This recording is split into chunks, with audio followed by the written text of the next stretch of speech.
everybody, and welcome in. It is a very delayed patch notes today. But what we do have is we do have a Cruella pass holder that is on now. We do have a new login, which has kind of given away the order of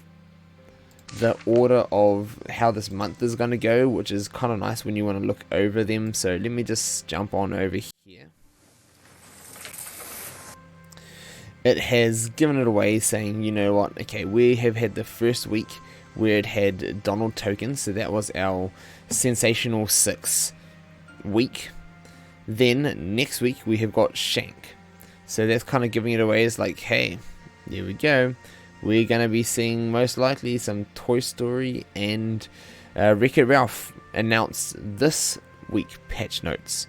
So those things are hidden, like all these little things are little giveaways, and then we're likely to see maybe the Zerg event pop back with a Big Hero 6, and then we're going to see Gadget end of the month coming back with Beast. So if that all aligns, that makes sense and is sequential.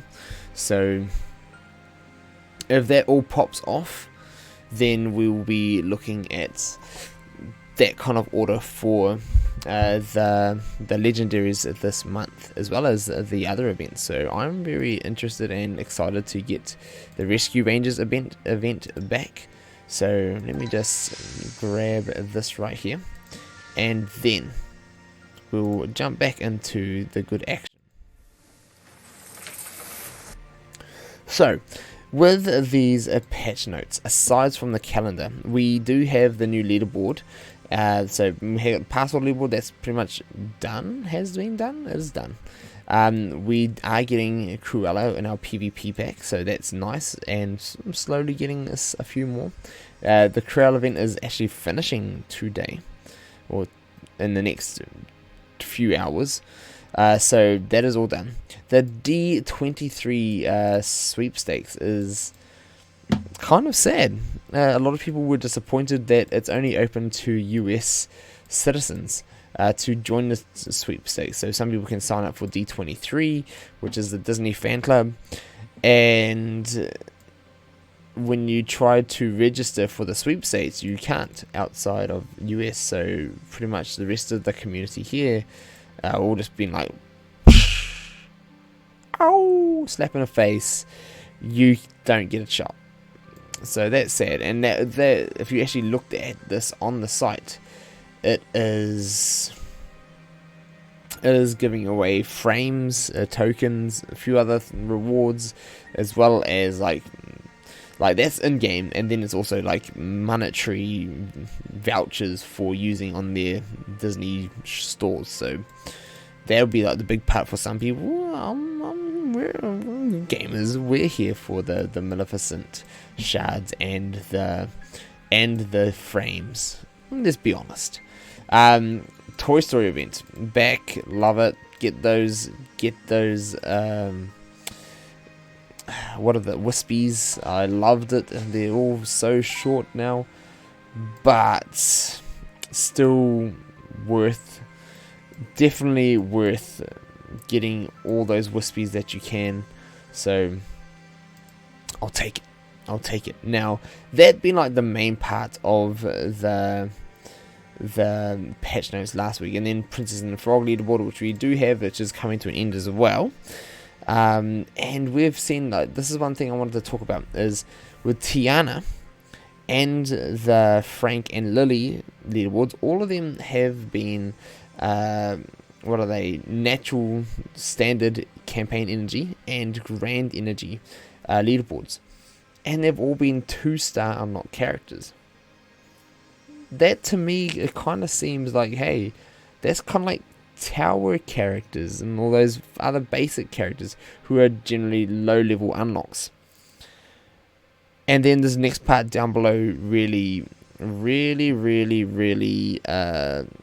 lets it all off and finishes it off. So here we go. We've had all these other events that we have seen coming. We've got extra talismans, 2 times drops on at the moment, which I'm making the most of to get ready for that Wreck-It Ralph next week, as we're guessing. But then this here, this is huge in my books. Stitch Event Tower. This will be the last chance to battle the Stitch Tower event. And then this event is going to be sunsetting, it's going to be disappearing for some new exciting content ahead. And Stitch and the rest will be moving along to the side campaigns. So, and along with the Stitch trophy. So it's like, okay, so we've had about 1 year of the Stitch Tower. And now they're retiring it, and he's getting put into a campaign, a side quest. So let me just jump over here. And what we are going to be seeing is this Stitch Tower being the very, very last one. Now, I'm a little bit sad, without getting all... After a year's worth, I still have people asking me about characters to invest in, either people who have just started playing, people who stopped playing for a while, who they should go for. And towers are always a solid, okay, go for the towers. You get a lot of good rewards from the towers themselves, with the tower coins, from gear to character shards to progression, but as well as the milestones and club milestones.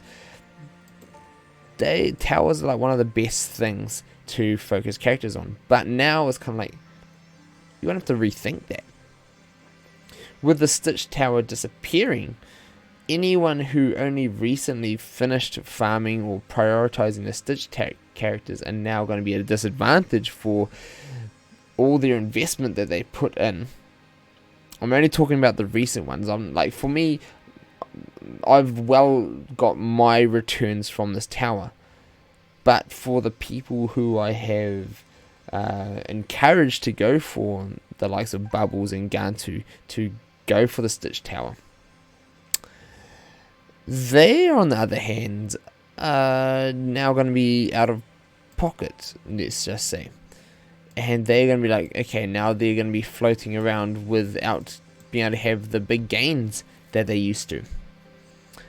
And the event is then going to be going off to the side campaign. So it's kind of if that happens, then we are going to have to... So Stitch will be appearing here at some stage. Then, when that happens, we are going to probably expect Triton Tower to happen next and to go next. After about a year and another few months, so that might be in end of this year, Triton Tower might be retired and turned into a side campaign. And that's going to make, for me, it's going to be okay, now I'm going to start thinking about who I'm going to invest in. If I'm someone who is not ready to just go all in on the towers straight away, if you have, say, gone all on the tower, went all on Stitch, and then now you're finished Stitch and you want to go for the next one, do I then go for Trident Tower, who may be getting pulled soon? Or do I then just want to skip a tower, go for, say, the Princess lot, go for Rapunzel, and then go for Rapunzel and Quasimodo Esmeralda? Go for those two, because at least those two are more recent, and then they should hopefully be around for a bit longer to get more rewards from. That's kind of where I'm thinking going with that, and I was a little bit sad, to be honest, about the retirement of Stitch, so he's going to be ending up here. So, I want to hear what you guys think. I know there's going to be a lot of people who are tired of some of the towers, people who have been playing them from day dot, and it's just old content they do over and over and over. Kind of looking for, you know what, yep, good, time he can go. People who used to farm it for resources, I think that's the killer. That all these events like Onward and Toy Story events that used to come for